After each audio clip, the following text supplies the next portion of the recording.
Thank you, Mr. Speaker. With your permission, I beg to move that the bill be read a second time, and that we come together now in the very best traditions of this House to scrutinise this legislation and then take the decision that this country expects to make the verdict of the British people the law of the land, so that we can leave the European Union with our new deal on October the 31st.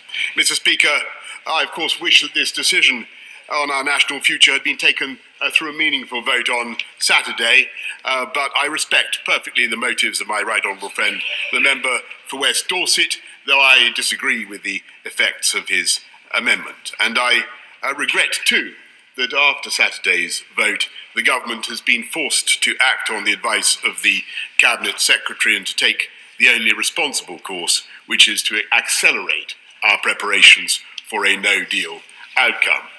But today, Mr. Speaker, we have the opportunity to put all that right.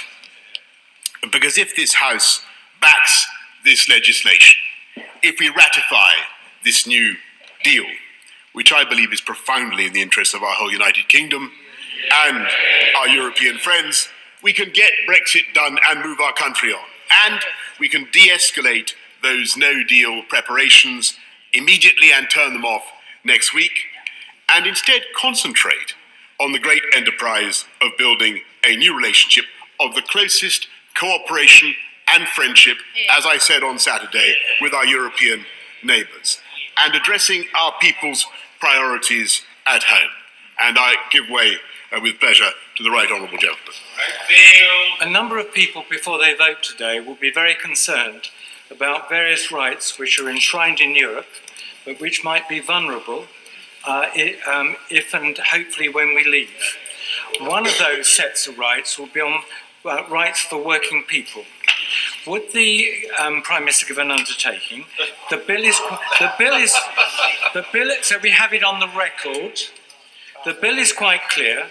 If the government agrees with enhanced rights to working people, that will become the law of the land here. If the government disagrees with a single one or a number of enhanced rights, will he give an undertaking that he will bring those proposals before the House?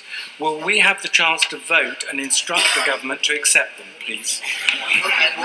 Mr. I can of course give the right honourable gentleman that assurance that not only will this country maintain the highest standards both for environmental protection and also of course for workers' rights, but in the event that this House wishes to have higher standards than those proposed by the EU, or if this House wishes to adopt standards proposed by the EU and the government disagrees, there will of course be an amendable motion to give this House the opportunity to have its say, and we will ensure that that is the case. Mr. Speaker, if we pass this bill tonight, we will have the opportunity to address the priorities not just of our relations with the EU, but people's priorities at home. And I believe that if we do this deal, if we pass this deal and the legislation that enables it, we can turn the page and allow this Parliament and this country to begin to heal and unite. For those like me who believe our interests are best served by leaving the European Union and taking back control, this deal delivers the biggest restoration of sovereignty in our parliamentary history and the biggest devolution of power to UK democratic institutions. I'll give way with pleasure. Thank you, Prime Minister, for giving way and absolutely recognise that people who voted for Brexit did not necessarily vote on economic lines. However, the government is refusing to publish an impact assessment of this deal. He is expecting MPs to vote for something that we know will damage this country economically without revealing the impact assessment. What does this government have to hide? Prime Minister. If I may say to the Honourable Lady, I understand the point that she makes, but she's had an answer, I believe, from my right honourable friend, the Chancellor, yesterday. And I think it will be clear to everybody that the best way to avoid any disruption from a no-deal Brexit is to vote for this deal today, to vote for this deal, to get it done. And I think that will unleash a great tide of investment into this country and a demonstration of confidence in the UK economy. And by voting for this deal tonight, we will deliver a powerful, positive shot in the arm for the UK economy. And I hope very much that she does so. Once more, under this agreement, British people will be able to live under laws made by representatives whom they elect and who they alone can elect and remove. Laws enforced by British judges in British courts. I'll give way to my brother. Well, I'm most grateful to the Prime Minister for giving way. But he must recognise that the arrangements he has come to for Northern Ireland precisely don't deliver that for the people of Northern Ireland. Of course, that may be a matter where in Northern Ireland opinion will be divided as to whether they want it or not. But the reality is that the vassalage clauses, as I think were described by the Right Honourable Member of the Leader of the House in the past, are going to continue to apply to Northern Ireland after the transition is ended for the rest of Great Britain.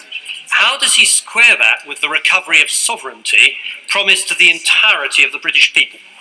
I'm grateful to the right honourable gentleman, but I think we can square that with very simply by pointing out that yes, of course, there are transitory arrangements for some aspects of the Northern Ireland economy, but those automatically dissolve and are terminated after 4 years, unless it is the majority decision of the Assembly of Northern Ireland to remain in alignment with those arrangements, either in whole or in part. And the principle of consent is therefore at the heart of these arrangements. Under this bill, British farmers will escape the frequently perverse effects of the Common Agricultural Policy. British fishermen, liberated from arcane quotas, will be free to fish in a way that is both more sensible and more sustainable. And this House will be free to legislate for the highest possible standards. I'll give way with pleasure to the Right Honourable Lady Ogden. Thank you very much indeed, Mr. Speaker. The Prime Minister will be well aware that there are actually 4 pages in his bill which address and enlarge the responsibilities of the Northern Ireland Human Rights Commission and the Northern Ireland Equality Commission. That's all very well and good, but there is not a single sentence in this bill which explains the new consent process contained in the Prime Minister's Brexit deal. I say very clearly to the Prime Minister, do not take the people of Northern Ireland for fools. We are not fools.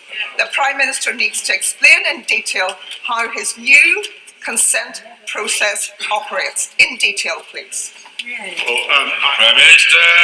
I'm very grateful to the Right Honourable Lady, and of course the process for consent is set out in detail in the unilateral declaration made between us and the Republic of Ireland, and she will understand that it is, as I have indicated to the House, a process by which there are a small minority of economic arrangements in which Northern Ireland remains in alignment for sanitary and phytosanitary and for manufactured goods for 4 years, unless and until, by a majority vote of the Stormont Assembly, Northern Ireland elects to remain in alignment. Otherwise, for the vast majority of the Northern Irish economy, of course, Northern Ireland exits with the rest of the UK whole and entire, able to do free trade deals from the outset, able to participate in all the other benefits of Brexit. And I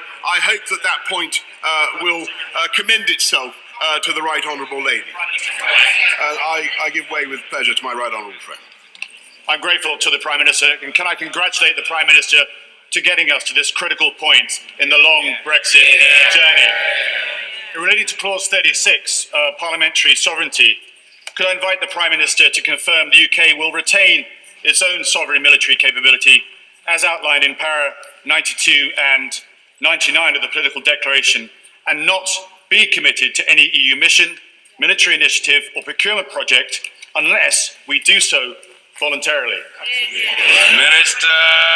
I'm very grateful to my right honourable friend, and he alludes to an important change that we've been able to secure in the course of the negotiations, and he's absolutely right that full independence will be retained in that vital sphere of defence and security. I'm grateful to him for drawing attention to it. Let me just make a little bit of progress, if I may, Mr. Speaker. This House will be free not only from the Common Agricultural Policy, but from the Common Fisheries Policy, and free also to legislate to the highest standards. And I think this is a crucial thing for the House to grasp. I will give way on fish. On fish, Most great, my right for giving way. Will he give the House a categorical assurance that we will not make the mistake of the 1970s and use our marine resources and fish stocks to be traded as a bargaining chip during the upcoming negotiations? Will he guarantee that we will take total 100% control of all our waters within the EEZ and all our resources, and like any other independent marine nation, will then indulge in common sense negotiations of a reciprocal nature with our marine neighbours on an annual basis? Minister. I can happily give my right honourable friend, who's campaigned long on these issues valiantly, that assurance, Mr. Speaker, and I can confirm that we will take back 100% control of the spectacular marine wealth of this country, not least the marine wealth of Scotland, which the SNP would discard as senselessly as superfluous catch dictated by the Common Fisheries Policy itself, Mr. Speaker. This House will be free. This House will be free in just a moment. I will give way with pleasure in just a moment. This House will be free to legislate for the highest possible standards. And let me stress that nothing in this bill undermines workers' rights or this House's natural desire to protect our environment. On the contrary, I give way. I thank the Prime Minister for giving way, and I know the Prime Minister's been doing a very good job trying to reassure MPs like myself from towns that voted Leave. But looking at workers' rights in this current document, can the Minister explain the loopholes around those workers' rights that don't give us the security that we would need regarding non-regression for communities like mine, manufacturing communities that need those workers' rights? Minister. I'm very grateful to the Honourable Lady, and she raises an important point, and people will need reassurance about this. There can be no regression. The UK will maintain the highest possible standards, and let me perhaps make the point more clearly. If the EU decides that it wishes to introduce a new piece of legislation on social protection, then it is, of course, automatic that this House should consider that. And as I say, there will be an amendable motion by which the government will give parliamentary time for the implementation of that measure. And that is the opportunity that this bill gives us. And in essence, it takes back to this House the powers to decide these matters. And I do not believe that we should shy away from these responsibilities or lack confidence in our collective ability to use these powers for the public good. Because it is thanks to the efforts of Labour and Conservative members that this House is already ensuring that this country does more to tackle climate change than almost any other country in the EU. Our environmental bill will enshrine the highest standards possible. I give way with pleasure to the Honourable Lady from Great Britain. Thank you, Prime Minister. There is a difficulty. There is a fundamental issue of trust in his word, I'm sorry to say.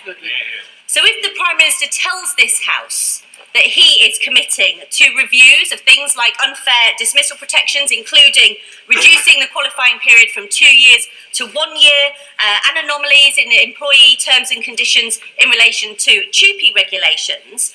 Will the government please write into this bill the date by which BEIS will begin the consultations on those really important rights? Prime Minister. Well, Mr. Speaker, we've already said that we will set out how we propose to address the concerns of honourable members around unfair dismissals and TUPE.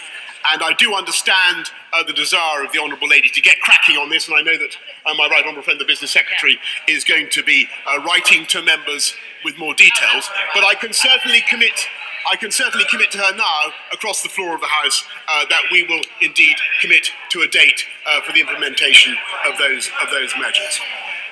Our environmental bill, Mr. Speaker, enshrines the highest standards in law, far-reaching, legally binding targets to reduce plastics, restore biodiversity, and clean up our air and water.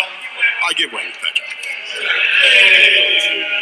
Mr. Prime Minister, does he agree with himself when he said we should go into these negotiations with a clear agenda to root out the nonsense of the social chapter, the Working Time Directive, the Atypical Work Directive, and other job-destroying regulations? If that's what he said then, why should we believe a word that he says on this?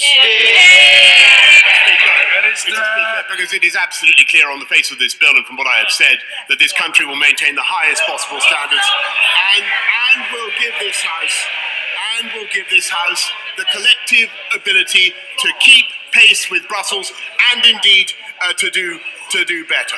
As I say, we have the highest possible environmental standards. We will match those environmental standards that Brussels brings forwards. And indeed, we have the opportunity now to do better, Mr. Speaker. I've stressed for 4 years. No, that's not true. The Honourable Gentleman says from a sedentary position we've always had the opportunity to do better. He's not, I'm afraid he is mistaken, because there are plenty of ways in which we are currently prohibited from going forward with higher standards. As he may know, under this bill, we will have the power in this House to do something for which I think the people of this country have yearned for years, and that is to strengthen controls on live transport of animals. And I hope that we will do that now. That is currently forbidden, as he well knows, under EU law. On fiscal measures, for instance, which I'm sure he knows, we will now have the power to cut VAT on sanitary products. And as for the protection of workers, Mr. Speaker, we will now be able, under this bill, to take action against employers and agencies who undercut our laws, including where agencies bring in overseas labour from the EU so that local people do not get a look in. And I believe that is currently impossible within the EU. Just for the benefit of the House, I will give way in a second to the Right Honourable. Clause 34 and the accompanying provisions in Schedule 5 include a duty on any minister, to get to the point that's been raised, who introduces relevant legislation to make clear that workers' rights will not be weakened in any way. Whether it is air pollution, tackling air pollution, or enhancing biodiversity, this country can do better than simply by sticking with EU norms. We can achieve our vision of a dynamic, high-wage, low-tax market economy precisely because we champion high skills and high standards. I give way to the Right Honourable Lady. I thank the Prime Minister for giving way, and like him, I would like to get out of the European Union as quickly and speedily as possible. But what more can he do to reassure the people of Northern Ireland who are feeling that they are being cut off, and particularly when they could have accepted perhaps some regulations between trade between Great Britain and Northern Ireland, because that happens at the moment, but have been absolutely astonished to find that trading between Northern Ireland and Great Britain is somehow now treated as if they are sending it to a foreign country. That is not acceptable.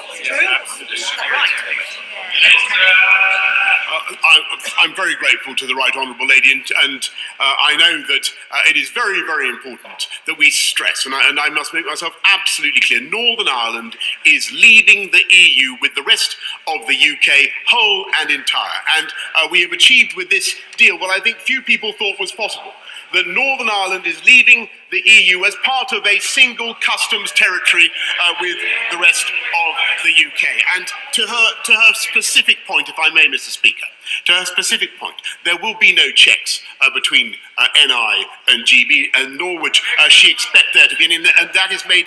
It is made absolutely clear in Article 6 of the protocol that there was to be. It is up to the UK government to insist on unfettered access for trade, unfettered access for trade, GB. And I give way with pleasure and with respect to the Right Honourable Gentleman. I'm very grateful to the Prime Minister. It's quite clear that whatever he says about Northern Ireland being in the UK Customs Union, de facto the European Union Customs Code applies in Northern Ireland if the protocol comes into place, which requires exit declarations from Northern Ireland to Great Britain. Yes, it does. The Brexit Secretary said opposite yesterday it had to be corrected by HMRC. So look, what I would say to the Prime Minister is this: is he saying that at the end of December 2020 that Northern Ireland will not go into the protocol if there's a free trade agreement, and that if we are in the protocol and a free trade agreement is agreed, that we will automatically come out of it, and that will be written into law? Minister. Mr. Speaker, just for the clarification of the Right Honourable Gentleman, I know you realised this already, but there are no checks, GBNI. There will be some light touch measures to ensure there's no illegal trade in endangered animal species, and banned firearms, which I think he would agree was sensible. But of course, the most important point is that even these measures evaporate and are terminated automatically. They automatically dissolve unless a majority of the Northern Irish Assembly in Stormont votes to keep them. And furthermore, to get to his point, of course, there is a further sense in which these measures are transitory, because of course they all may be replaced in the great work of beginning the free trade agreement and the new partnership that we intend to build between the UK and the EU, a work in which I devoutly hope that Northern Irish members will be involved in building a whole UK, whole world free trade policy. That is the prize that is before us, and it will be the UK and the UK alone that will control these vital standards as we leave. And to those, Mr. Speaker, who share my belief in the transformative power of free trade, perhaps the single greatest engine of global prosperity, a new deal enabled by this legislation will allow us to sign free trade agreements around the world. And I will give way with pleasure to the Honourable Lady. Thank the Prime Minister for giving way. Schedule 5A of the Act lists workers' retained European Union rights. The directive on work-life balance for parents and carers is omitted from the schedule, along with many others in the same vein. How can those omissions be consistent with the Prime Minister's commitment to the highest possible standards for workers' rights?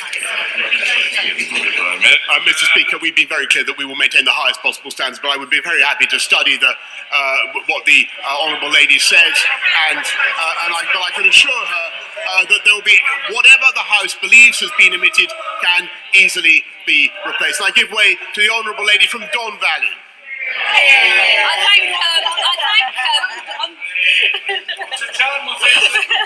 thank the Prime Minister for giving way. I think across this House we all agree that there is a climate emergency and that the UK must be a leader, not a follower, when it comes to low carbon living. Now, I welcome the pledge that an environment bill will enhance and not reduce the UK standards. But will the Prime Minister commit today to reinforce this ambition with a clear non-regression clause, as we have on workers' rights, and write this into the bill? Would that not provide some of the reassurance the House needs about not only protecting but enhancing environmental standards? Minister. Mr. Speaker, I can indeed make that commitment. I thank the honourable lady for the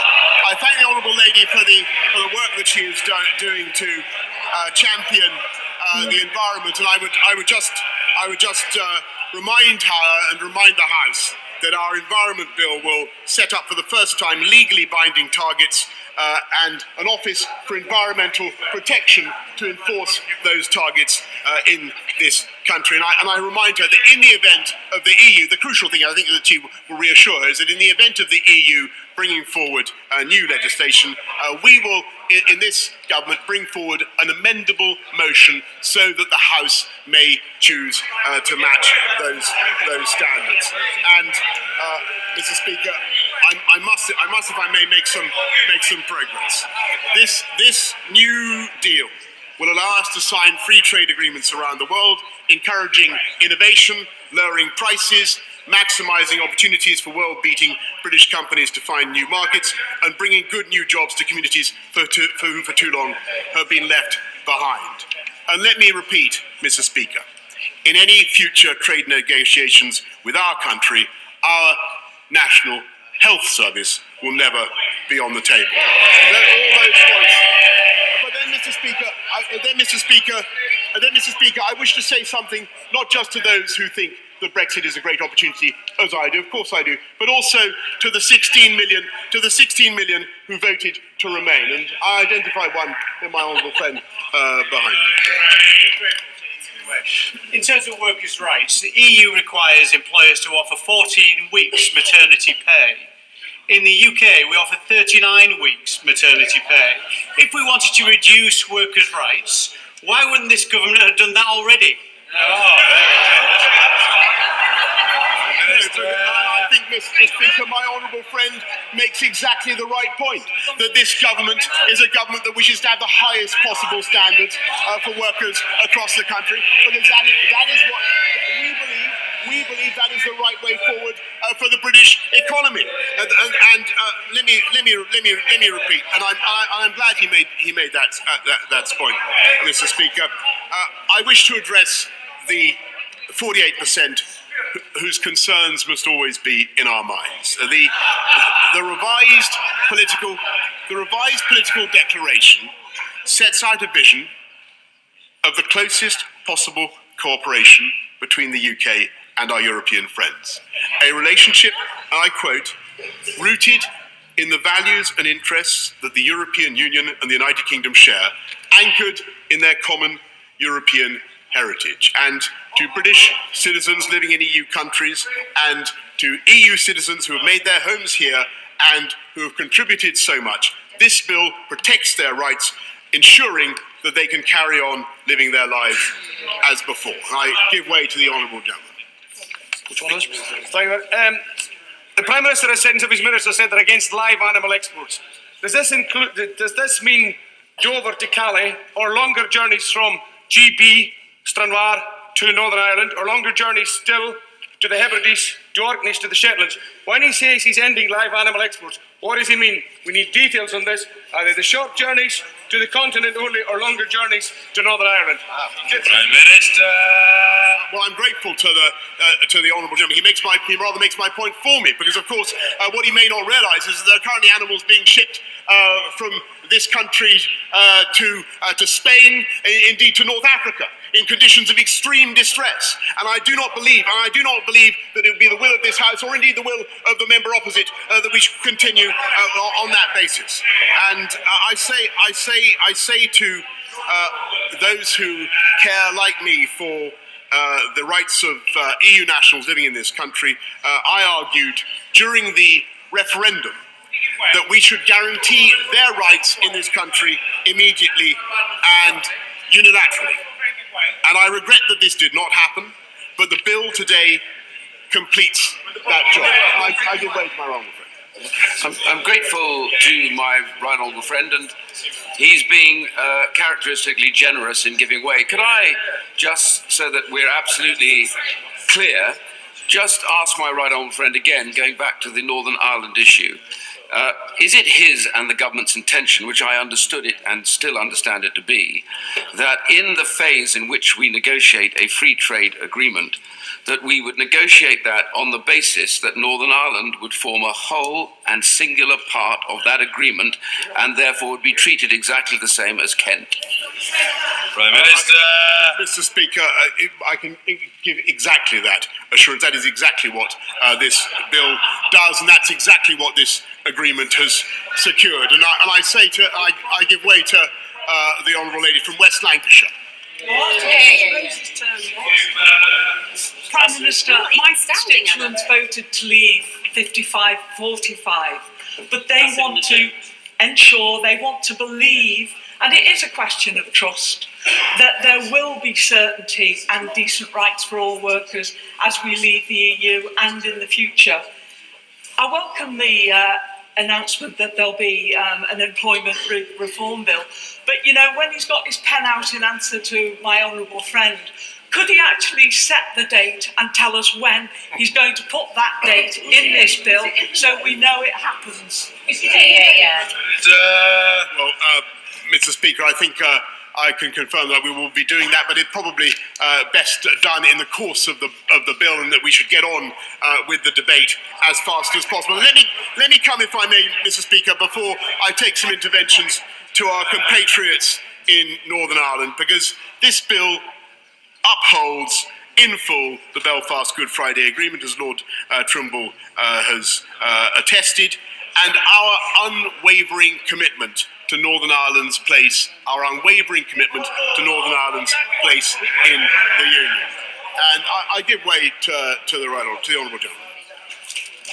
The central plank, Prime Minister, of the mechanisms for ensuring both communities are protected in the Belfast Agreement is, and I state from the agreement itself, to ensure that all sections of the community can participate and work together, and that all sections are protected. Arrangements to ensure key decisions are taken on a cross-community basis. How does that square with the terms of this agreement, and which have been stated by yourself in this House, that decisions will be made on a majority basis? Well, Prime Minister. Very grateful to the honourable gentleman, and he knows that, and I thank him and his party for the work that they have done to help us to change this deal very, very much for the better. And he played an instrumental role in that. But on the point that he raises, he knows that this is a reserved issue, and I simply return to my point. It is the salient feature of these arrangements that they evaporate, they disintegrate, they vanish unless a majority of the Northern Ireland Assembly elects to keep them. And I think that it is up to members of the Northern Ireland Assembly to assemble that majority if they so choose. And further, there is an opportunity, of course, to vary those arrangements in the course of the free trade agreement and the new partnership, which I hope that he will join us in building together. This new deal explicitly respects the territorial integrity of the UK. It takes the United Kingdom whole and entire out of the EU. And of course, there is a set of special provisions applying to Northern Ireland. I apologise for interrupting the Prime Minister, but a lot of members are bellowing in a rather bellicose fashion at the Prime Minister, but he's already made it clear that at the moment he's not giving way. He's taken a lot of interventions, he may take more, but he's proceeding with the development of his case. The Prime Minister.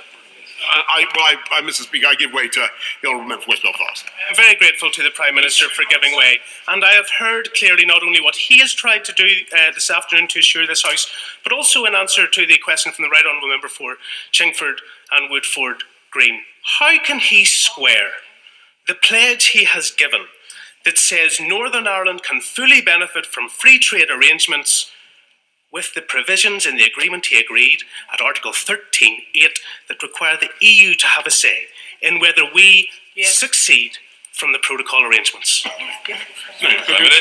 Because there is absolutely no provision for the EU to have a say, Mr. Speaker, because as he knows, there are special provisions in the agreement that apply to Northern Ireland in respect, as I say, of trade in goods and sanitary and phytosanitary measures, the single electricity market.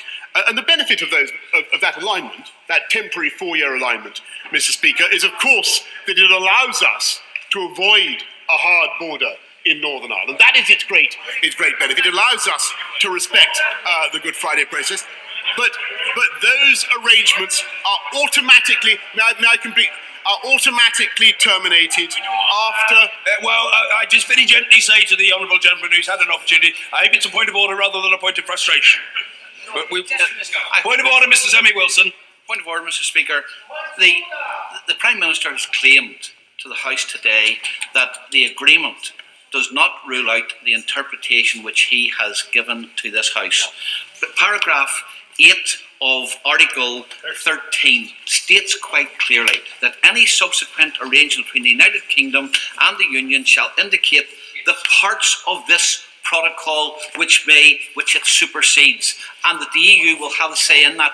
How can he then claim to this House that there is total freedom of decision on this? What I say to the honourable gentleman, as an experienced denizen of this House, is that is a matter of consuming interest within the chamber and beyond. But the honourable gentleman's a cheeky chappy, because it's not a matter for adjudication by the chair. He's made his own point in his own way with considerable alacrity, to which the Prime Minister can respond if he wishes and not if he doesn't. The Prime Minister. Speaker, well, I will. Thank you. I will give way in just a moment, but I will respond by saying just repeating the point, Mr. Speaker, that those arrangements are automatically terminated after 4 years unless the majority of the Northern Ireland Assembly expressly decides to retain any or all of them, so that those arrangements naturally and legally dissolve into full alignment with the UK and with the whole of the UK. So the default position is alignment with the UK, unless, as I say, there is a majority vote in the Assembly against that alignment. And those arrangements can in any event be replaced by the future relationship based on a free trade agreement that we will conclude with the EU. And at the same time, the agreement ensures that Northern Ireland is part of the UK customs territory and benefits immediately from any UK trade deals. And Clause 21 gives effect to those measures in the protocol. And apart from those special provisions, there are no level playing field provisions covering only Northern Ireland. There's nothing in the New Deal requiring any different treatment of Northern Irish services, which account for over 70% of the economy. And there is nothing in the revised political declaration which would oblige Northern Ireland to be treated differently in the future relationship with the EU, which we will soon begin to negotiate. And as I say, I would give way with pleasure. I'm very grateful to the Prime Minister for giving way, and I couldn't believe for a minute, Mr. Speaker, that he's seeking to in any way deceive the House. But he has said repeatedly today that there will be no differences between the way in which Northern Ireland is treated vis-à-vis Kent or anywhere else in the rest of the UK. Why then does the impact assessment produced by his own government, slipped out late last night, make quite explicit at point 241 that goods moving from GB to NI will be required to fill in import declarations and entry summary declarations, which will result in additional costs as a result of Northern Ireland. How does the Prime Minister square that fact with the bluster and rhetoric that he is serving out here today? Prime Minister.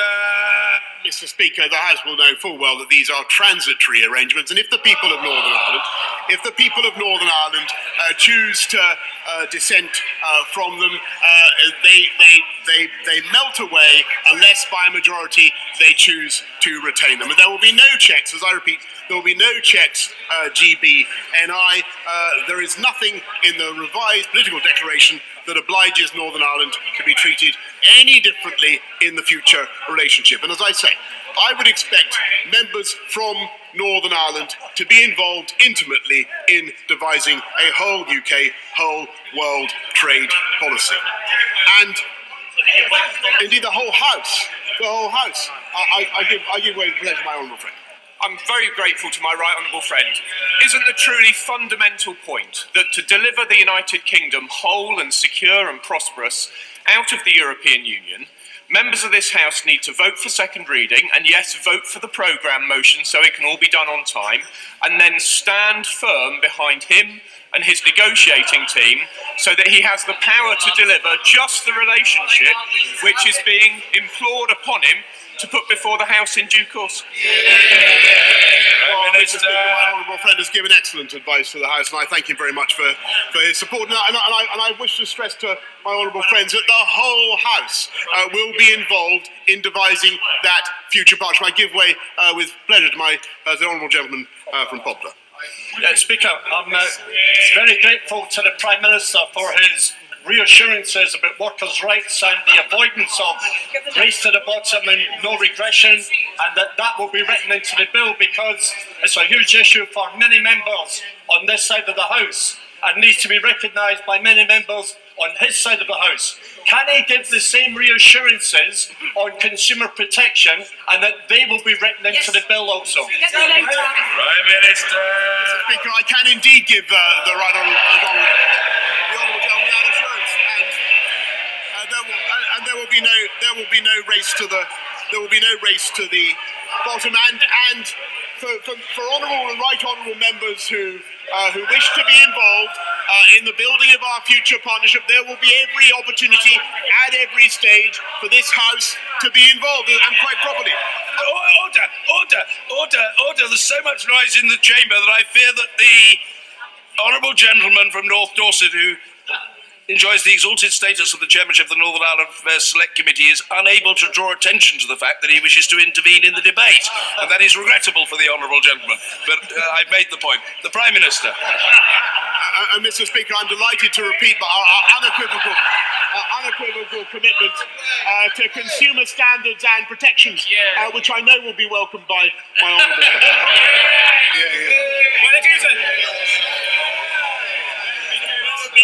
It is, Mr. Speaker, and thank you for your good offices. Could I say to the Prime Minister, trying to square the difficult circle of delivering Brexit under the umbrella of the Good Friday Agreement and maintaining peace on the island of Ireland was always going to be a big ask. Not everybody will be happy with what the Prime Minister is bringing forward, but all communities should be happy that nobody is talking about a coach and horses being driven through the Good Friday Agreement, and there are no communities, particularly at the border, who are now fearful of a resurrection of violence and bloodshed and hatred. The Prime Minister is to be congratulated. Prime Minister. I'm very grateful to the Chairman of the Select Committee for his remarks, because I do intend to bring the whole House into the process of decision making and into our confidence and drawing on the expertise of the House, not least in environmental matters, on which I know the Honourable Lady speaks with great authority.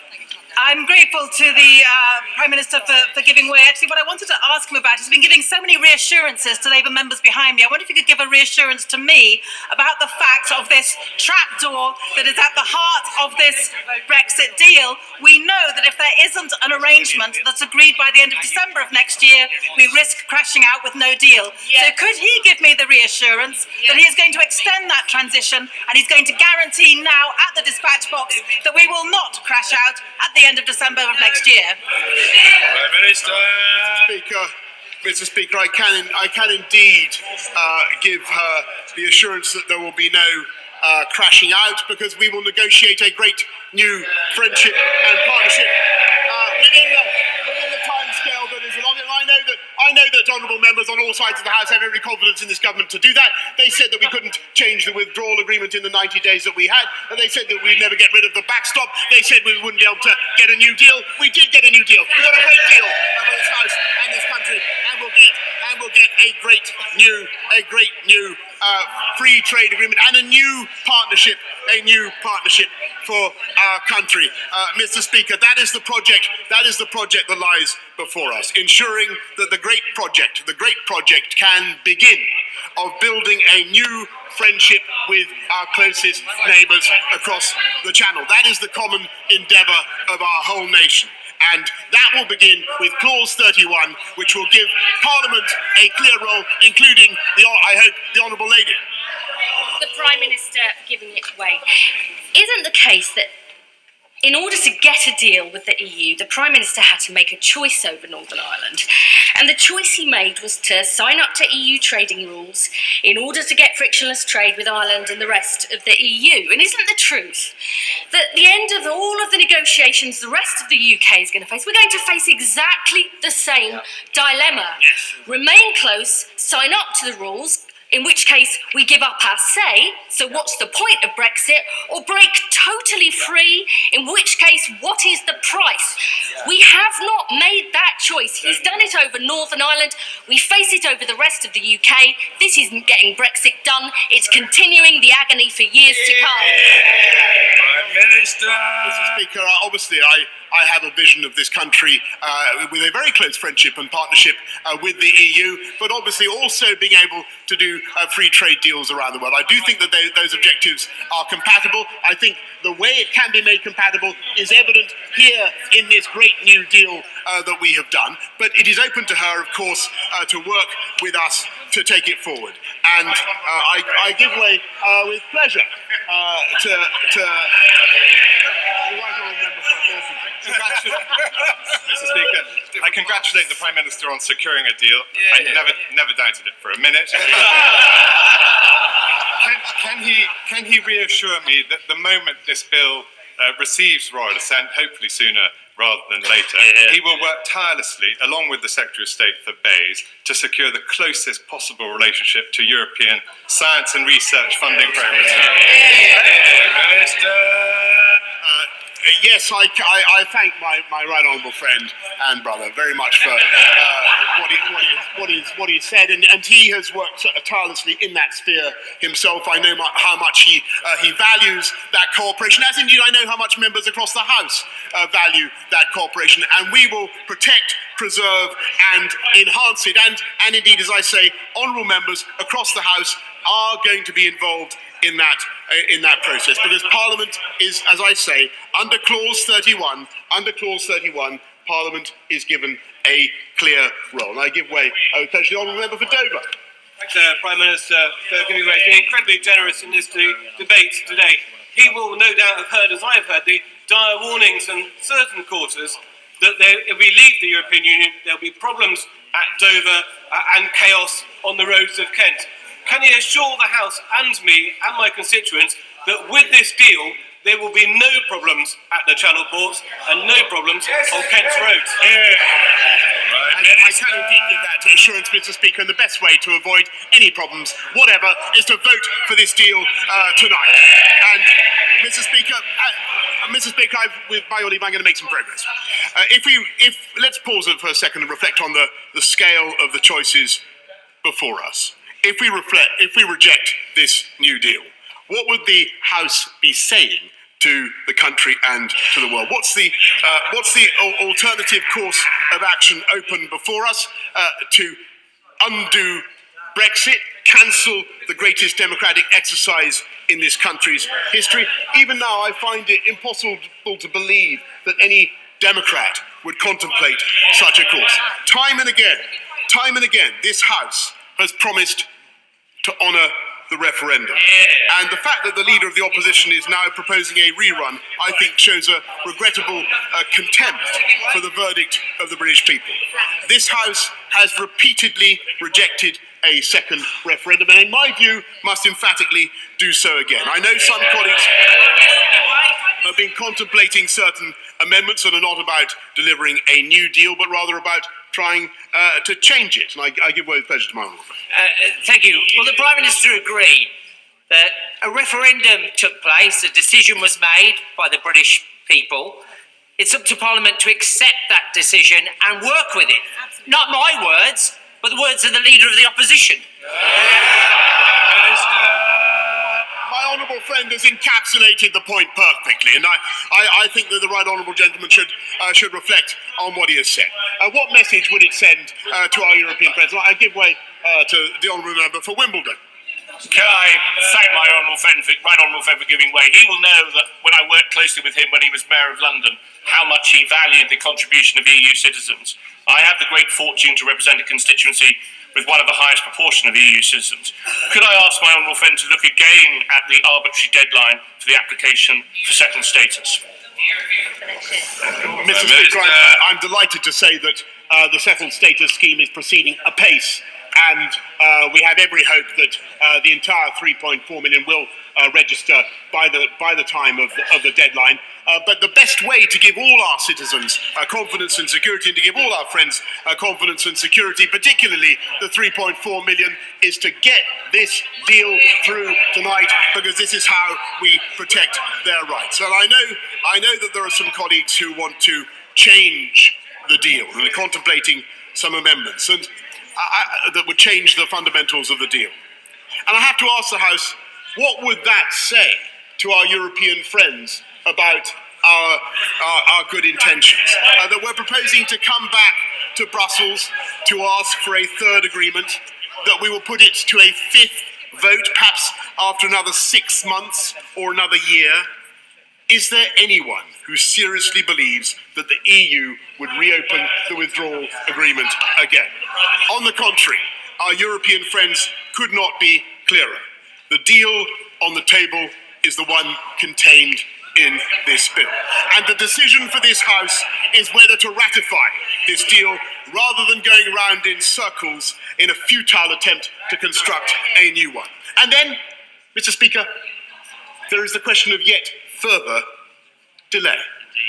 And I know some colleagues have been contemplating the timetable of this bill and asking whether scrutiny should take longer. And I don't think we should be daunted in this House by the task we have before us. But let us work night and day if that is what it takes to get this done.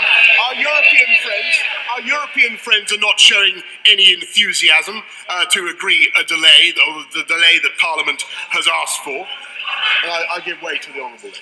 Can I congratulate our Prime Minister on achieving this deal? I always thought it would be enormously challenging to get all other 27 leaders to agree to change the deal. But this deal needs to be voted through not only by us, but also by the European Parliament and ratified across Europe. Does he agree with me that if we don't support the programme motion tonight, we add great uncertainty and push up the risk of no deal? The Honourable Lady is completely right. Those who have argued for 3 years that they are motivated primarily for a desire to avoid no deal have only one logical course of action tonight, and that is to vote for a programme motion that ensures we leave with a deal on the 31st of October. Doing anything else would, I'm afraid, mean this House abdicating its responsibilities and handing over to the EU Council the decision on what happens next. Whether the EU would offer a short delay or a long delay or no delay. The decision would be down to the EU. And I must say the public does not want further delay, Mr. Speaker. This House has discussed these issues for 3.5 years. What on earth will the public think of us if this House again tonight votes not to get on with it, not to deliver Brexit on October the 31st, but to hand over control of what happens next to the EU, closing the path to leaving with a deal on the 31st of October and opening the path to no deal in 9 days' time. Because honourable members claim that they want weeks or months perhaps even years more, to debate this matter. The public will not be deceived, Mr. Speaker, about the real purpose of such delay. When we are so nearly at the end of this process, are honourable members really going to tell their constituents that at the last hurdle they decided to hand the decision to Brussels? And even if the EU Council were to agree with Parliament on a further delay, what would happen in that period after October the 31st, as the Honourable Lady rightly says, yet more uncertainty that is holding our country back. And I invite honourable members to picture the businesses in our constituencies freezing their investments, the jobs that will never be created, the contracts that British firms will neither bid for nor win, the exports that will never leave our shores. And I give way to my honourable. I'm very grateful to my right honourable friend for giving way. He will know that the Mayor of the West Midlands is in very close contact with manufacturers in the area, including Jaguar Land Rover. They are saying that the most damaging thing to manufacturing and industry as a whole is the uncertainty due to delay. They want, not just me, not just the Mayor, but manufacturers want the deal done, and the deal done now. My honourable friend is completely right, and the consequences of not getting this done and not voting through this deal tonight is to continue with the creeping paralysis that is affecting certain parts of our economy. And perhaps even worse, if we don't get this thing done, we face the continuing acrimony, the abuse that I'm afraid is still heard on both sides, perhaps increasingly heard on both sides of the argument. The divisions will continue. I give way to the honourable gentleman.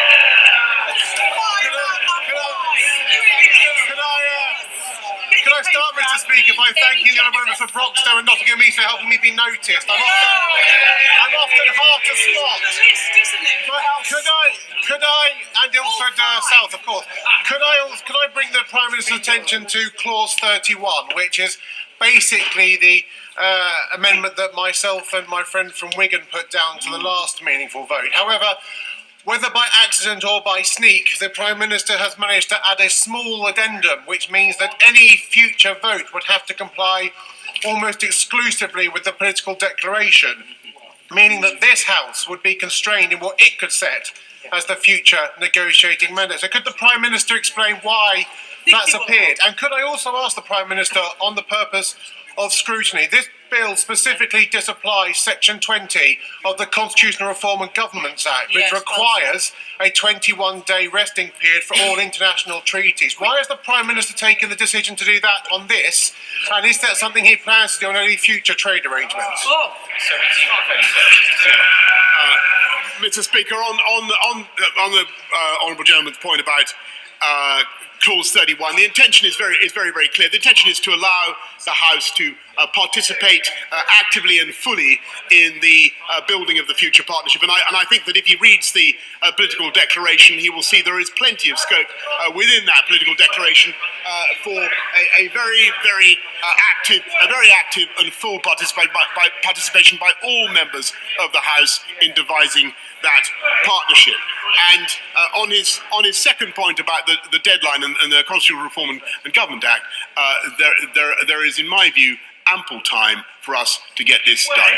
This House of Commons has been discussing this issue for 3.5 years.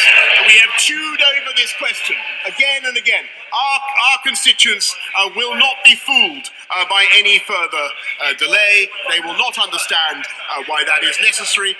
And if we delay again, I'm afraid that we will miss an opportunity to heal the divisions between us, and the paralysis will continue. So let me make it absolutely clear. There is no way. No, I won't give way, Mr. Speaker. I won't give way. Mr. Speaker, I won't give way. Mr. Speaker, I won't give way.